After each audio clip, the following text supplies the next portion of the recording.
Bertemu semula dalam channel Cikgu Safe Tutorial. Kali ini kita akan membincangkan suatu tajuk, yaitu jurang KNK, lompang deflasi, dan lompang inflasi.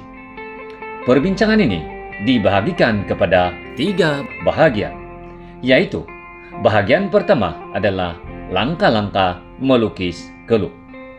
Bahagian kedua adalah konsep jurang KNK, lompang deflasi, dan lompang inflasi.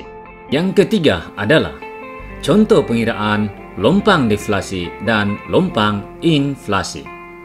Sekarang kita akan lihat langkah-langkah melukis kelup. Sekarang adalah langkah-langkah melukis kelup.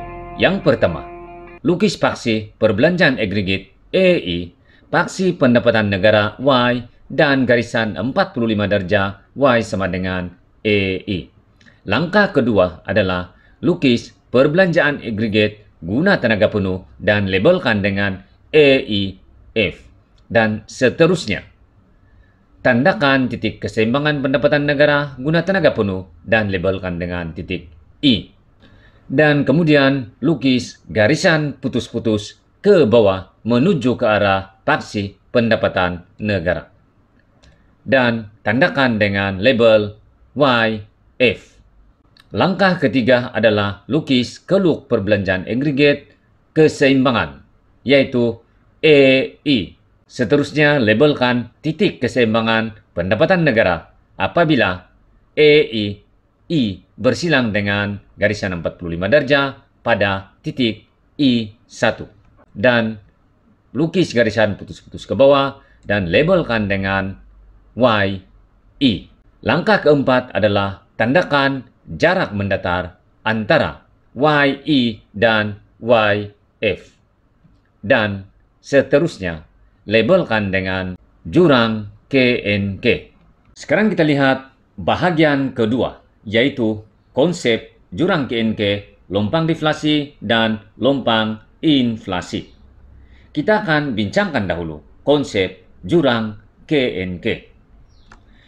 Jurang keluaran negara kasar merupakan perbezaan antara pendapatan negara potensi dengan pendapatan negara sebenar.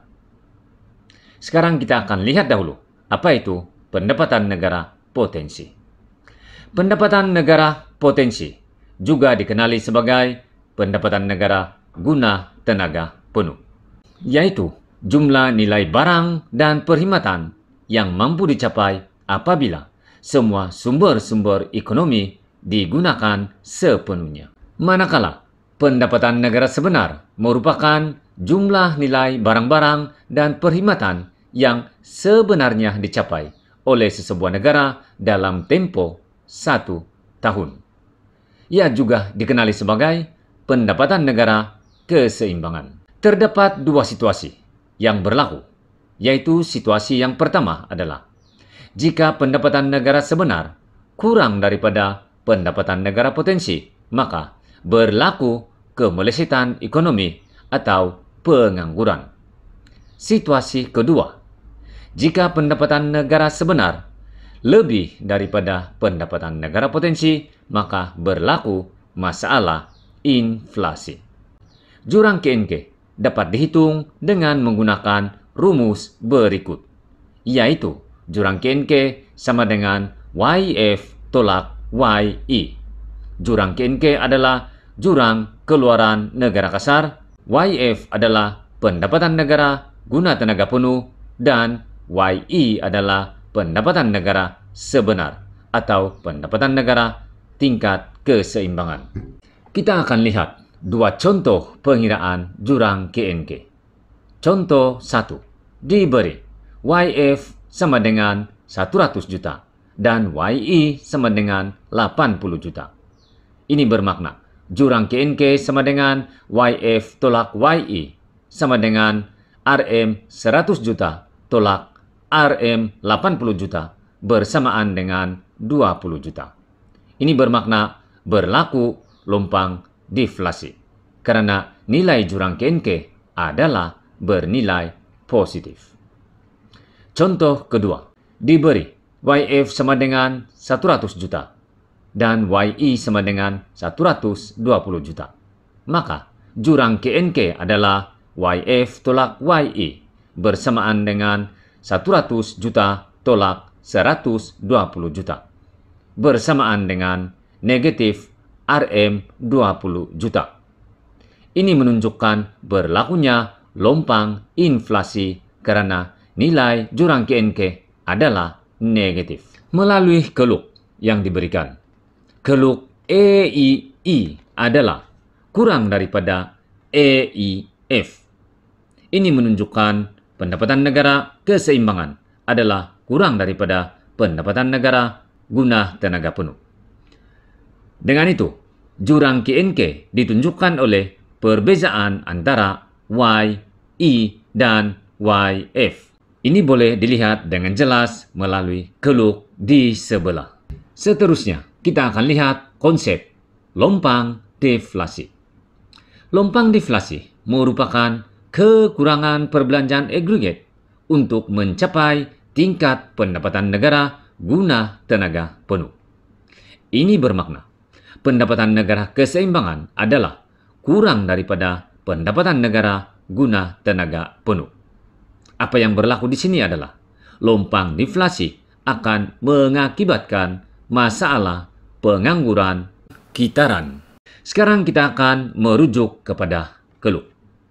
Keseimbangan pendapatan negara tercapai apabila keluk perbelanjaan agregat EII bersilang dengan pendapatan negara pada titik I1. Pada ketika ini, tingkat pendapatan negara keseimbangan adalah YI. Pada YI, wujud jurang KNK sebesar YF tolak YI. Ini menunjukkan berlakunya lompang deflasi kerana perbelanjaan agregat sebenar adalah kurang daripada perbelanjaan agregat guna tenaga penuh, yaitu EII kurang daripada EIF. Ini menunjukkan melalui keluk lompang deflasi ditunjukkan oleh jarak menegak IE. Untuk mencapai guna tenaga penuh, maka perbelanjaan agregat perlu ditambah sehingga bersamaan dengan perbelanjaan agregat tingkat pendapatan guna tenaga penuh, yaitu EIF. Sekarang kita akan lihat lompang inflasi. Lompang inflasi merupakan suatu lebihan perbelanjaan agregat untuk mencapai tingkat pendapatan negara guna tenaga penuh. Ini bermakna pendapatan negara keseimbangan adalah lebih tinggi daripada pendapatan negara guna tenaga penuh. Apa yang berlaku di sini adalah lompang inflasi akan menyebabkan inflasi tarikan permintaan. Melalui keluk, kalau kita lihat, keseimbangan tercapai apabila keluk EII bersilang dengan keluk pendapatan negara pada titik I1. Pada ketika ini, tingkat pendapatan negara keseimbangan adalah YI. Pada ketika YI, maka wujud jurang KNK sebesar YFYI. Ini menunjukkan berlakunya lompang inflasi kerana perbelanjaan agregat sebenar adalah lebih tinggi daripada perbelanjaan agregat guna tenaga penuh seperti yang ditunjukkan pada keluk, yaitu EII lebih tinggi daripada EIF. Maka lompang inflasi ditunjukkan oleh jarak menegak I1B. Untuk mencapai tingkat pendapatan negara guna tenaga penuh, maka perbelanjaan agregat perlu dikurangkan sehinggalah perbelanjaan agregat menyamai EIF, yaitu perbelanjaan agregat tingkat pendapatan guna tenaga penuh. Sekarang kita akan bincangkan contoh pengiraan lompang deflasi dan lompang inflasi. Tapi sebelum itu, kita akan lihat dahulu bagaimanakah rumus lompang deflasi atau lompang inflasi diterbitkan.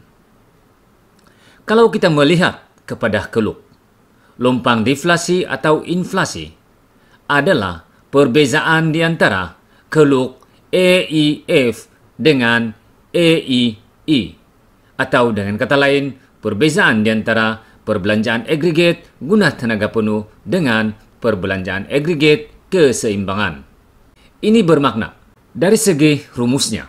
Kalau kita lihat dari segi persamaan, lompang deflasi atau inflasi sama dengan perubahan EI, yang juga membawa maksud yang sama, yaitu perubahan Y bahagi K. K adalah pengganda. Maka sama dengan YF tolak YI bahagi K, sama dengan jurang KNK bahagi K. Ini menunjukkan atau menjelaskan bagaimanakah rumus lompang deflasi atau lompang inflasi diterbitkan. Sekarang kita akan lihat contoh pengiraan bagi lompang deflasi. Diberi YF sama dengan RM 5.000 juta. YI sama dengan RM 4.000 juta. Dan pengganda sama dengan 2. Sekarang kita lihat contoh pengiraan. Jurang KNK sama dengan YF tolak YI sama dengan 5.000 juta tolak 4.000 juta. Bersamaan dengan RM 1.000 juta. Ini bermakna jurang KNK adalah 1.000 juta. Seterusnya, lompang deflasi bersamaan dengan jurang KNK bahagi pengganda atau jurang KNK bahagi K sama dengan 1.000 bahagi 2 sama dengan RM 500 juta. Ini menunjukkan lompang deflasi adalah RM 500 juta. Sekarang kita akan lihat pengiraan lompang inflasi. Diberi YF sama dengan RM 5.000 juta. YI sama dengan RM 6.000 juta.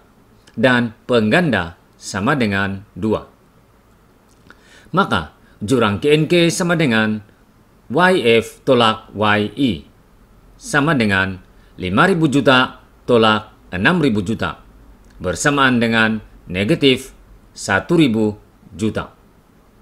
Nilai negatif menunjukkan berlakunya lompang inflasi. Oleh itu, lompang inflasi sama dengan jurang KNK bahagi K sama dengan negatif 1.000 juta bahagi 2 sama dengan negatif RM 500 juta. Ini menunjukkan lompang inflasi adalah negatif 500 juta.